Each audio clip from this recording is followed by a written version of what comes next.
മാർപ്പാപ്പ അന്ത്യവിശ്രമം കൊള്ളുന്ന സെന്റ് മേരി മേജർ ബസിലിക്കയുടെ മുന്നിൽ നിന്നും PR സുനിൽ തയ്യാറാക്കിയ റിപ്പോർട്ട്.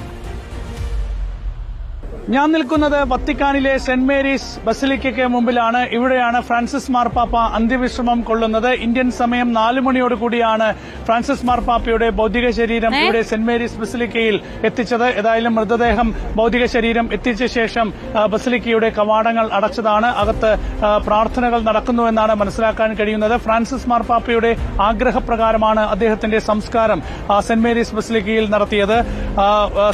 സെന്റ് പീറ്റേഴ്സ് ബസിലിക്കയുടെ ചത്തുരത്തിൽ നടന്ന അന്ത്യശുശ്രൂഷയ്ക്ക് ശേഷം അലങ്കാരങ്ങളൊന്നുമില്ലാത്ത സാധാരണ വാഹനത്തിലായിരുന്നു പാപ്പയുടെ മൃതദേഹം വത്തിക്കാനിലെ ബസിലിക്കയിൽ കൊണ്ടുവന്നത്. ഫ്രാൻസിസ് പാപ്പ നിരന്തരം ഓടിയെത്താറുണ്ടായിരുന്ന ബസിലിക്ക, അവിടെ എന്നും മുട്ടുകുത്തുന്ന മാതാവിന്റെ അരികെ തനിക്ക് അന്ത്യവിശ്രമം ഒരുക്കണം എന്ന് പാപ്പ ആഗ്രഹിച്ചിരുന്നു. അദ്ദേഹത്തിന്റെ പിൻഗാമികൾ അത് നിറവേറ്റുക തന്നെ ചെയ്തു. റോമിലെ ജനങ്ങളുടെ രക്ഷകയായ കന്യകാമറിയത്തിന്റെ ചിത്രത്തിന് അരികിലാണ് ഫ്രാൻസിസ് മാർപ്പാപ്പയ്ക്ക് കബറിടം ഒരുക്കിയിരിക്കുന്നത്. ഫ്രാൻസിസ് മാർപ്പാപ്പയുടെ കബറിടം ഇറ്റാലിയൻ മേഖലയായ ലിഗൂറിയയിൽ നിന്നുള്ള മണ്ണും കല്ലുകളും കൊണ്ടാണ് നിർമ്മിച്ചിരിക്കുന്നത്. ഫ്രാൻസിസ് എന്ന പേര് മാത്രമാണ് സ്മാരകശിലയിൽ ആലേഖനം ചെയ്യുക. മറ്റ് വിശേഷണങ്ങൾ ഒന്നും തന്നെ ഉണ്ടാകില്ല. അതും അദ്ദേഹത്തിന്റെ ആഗ്രഹമായിരുന്നു. ലിഗൂറിയ ഫ്രാൻസിസ് മാർപ്പാപ്പയുടെ പൂർവികരുടെ ദേശമായിരുന്നു. അവിടെ നിന്നുള്ള മണ്ണിലാണ് അദ്ദേഹം അന്ത്യവിശ്രമം കൊള്ളുന്നത്. പാപ്പയുടെ അമ്മയുടെ മുത്തച്ഛനും മുത്തശ്ശിയും ലിഗൂറിയയിൽ നിന്ന് അർജന്റീനയിലേക്ക് കുടിയേറി പാർത്തവരാണ്.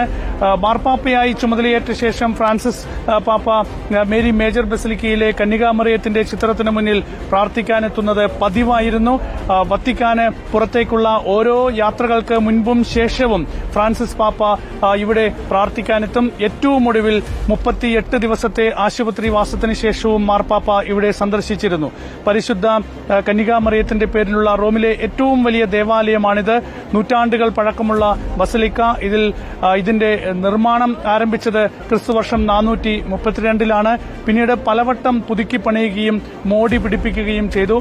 വത്തിക്കാൻ സിറ്റിക്ക് പുറത്താണ് ബസിലിക്ക എങ്കിലും വത്തിക്കാൻ ഭരണകൂടത്തിന്റെ അധികാര പരിധിയിലാണിത്. ഒരു വിദേശ എംബസിയുടേതിന് സമാനമായ നയതന്ത്ര പദവിയാണ് റോമിൽ ഈ ബസിലിക്കയ്ക്ക് ഉള്ളത്. പ്രധാന അൾത്താരയിൽ മാർപ്പാപ്പയ്ക്കും ബസിലിക്കയുടെ ചുമതലയുള്ള ആർച്ച് പ്രീസ്റ്റിനും മറ്റ് പ്രധാന കർദിനാൾമാർക്കും മാത്രമാണ് കുർബാന അർപ്പിക്കാൻ അനുമതിയുള്ളത്.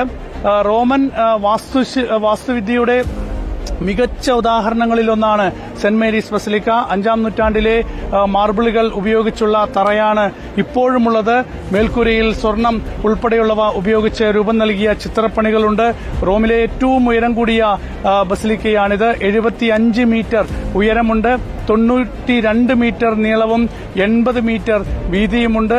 ഉണ്ണിയേശുവിന്റെ തൊട്ടിലിന്റെ ഭാഗമായ അത്തിമര കഷ്ണം തിരുശേഷിപ്പായി ഈ ബസിലിക്കയിലുണ്ട്. അങ്ങനെ ഏറെ സവിശേഷതകളുള്ള ബസിലിക്കയാണ് ഫ്രാൻസിസ് മാർപ്പാപ്പ അദ്ദേഹത്തിന്റെ അന്ത്യവിശ്രമത്തിനായി തെരഞ്ഞെടുത്തത്. അദ്ദേഹം അത് രേഖപ്പെടുത്തി വെച്ചിരുന്നു. തന്നെ ഈ ഒരു ബസിലിക്കയിൽ തന്നെ സംസ്കരിക്കണം എന്നത്. ഏതായാലും അദ്ദേഹത്തിന്റെ ആഗ്രഹപ്രകാരം അദ്ദേഹത്തിന്റെ പിൻഗാമികൾ അത് നിറവേറ്റി. ഏതായാലും ഇപ്പോൾ വിശേഷ പ്രാർത്ഥനകൾ ഈ ബസിലിക്കയിൽ നടക്കുകയാണ്. അടുത്ത 9 ദിവസം ദുഃഖാചരണമാണ് വത്തിക്കാൻ പ്രഖ്യാപിച്ചിരിക്കുന്നത്. വത്തിക്കാനിൽ നിന്നും ക്യാമറമാൻ നന്ദു പേരാമ്പ്രയ്ക്കൊപ്പം PR സുനിൽ, ഇൻ റിപ്പോർട്ടർ.